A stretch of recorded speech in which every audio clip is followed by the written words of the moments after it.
John Gertan her yek perçeyi bi hurkarî ji darên avahiyên kevn yên ku xirabe bûne kom dike. My thought being, Li gor nerîna min bo anîna çûçikên nefşên nû, karanîna van maddeyên kevin û jîndarên din bo armanca dinê helwestek pirêje ku em tenê dinê bikar nayînin. Em hinek tiştan lê vedgerînin jî. Piraniya hunera John ku di nav da hêlînên bo şevşevok û kundan jî heye xwediyê şêwaza Victoria ne û êdin jî kopyên avahiyên rastî ne. if you look at the real Heke hûn li dîzayna rastî an avahiyê binêrin têde pencereyek di şekilê gulê heye ku bo helîna çûçikan di cihekê pir baş da ye. for a birdhouse. û John bo keça serokê berê Gerald Ford yek wek viya çêkiriye. Guertin yek ji sed û bîst hunermendiye ku karên xwe li pêşengeha huneriya Smithsoniana navdar pêşkeş dike. û 21 hunermend ji vanan ku xebatên wan ji aliyê jîngehiyê mayînde ye ji bo Smithsonianê gelek girîng e.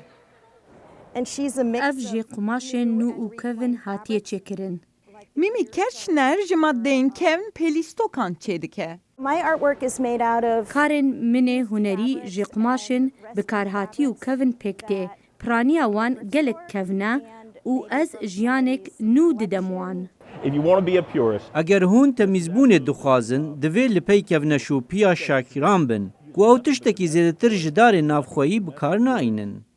Tim Arnold bo çêkirina qutiyên darîn ji Shaker'a ilham digire. Shaker komek oliye ku bi çêkirina kel û pêlên zex û sade bi navdar e. these are items that the Shakers use to Ev tişt di sala 19 da di terîqeta şakiran da hebû bû parastina qumaş û dirûnê pêk de anî. Tiştê ku ez dikem, dixwazim rûmeta vê kevneşûpiyê bilind ragirim.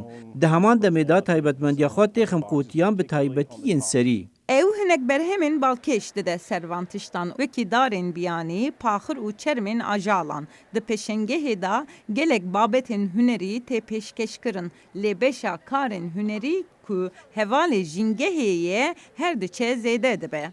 In recent years, we've noticed that Di salên nêz de me dît ku hunermendên di pêşengehên me de pirtir maddeyên kevin, nûgirî û şêwazên ku ji aliyê jîngehê ewlehî bikartînin. Lewma me jî bo rêzgirtina wan hewildanan biryar da ku her sal di dawiya pêşengehê de xelatên mayîndeyiyê bidin. The winner of the Honoring the Future Sustainability Award is Mary Yeager. Tenê yek hunermend serkeftiyê xelata mayînde ye. Lê bêguman her yek hunermendek ku bo parastina dinê hewl dide, di nêrîna dayika jîngeh de serkefti ye.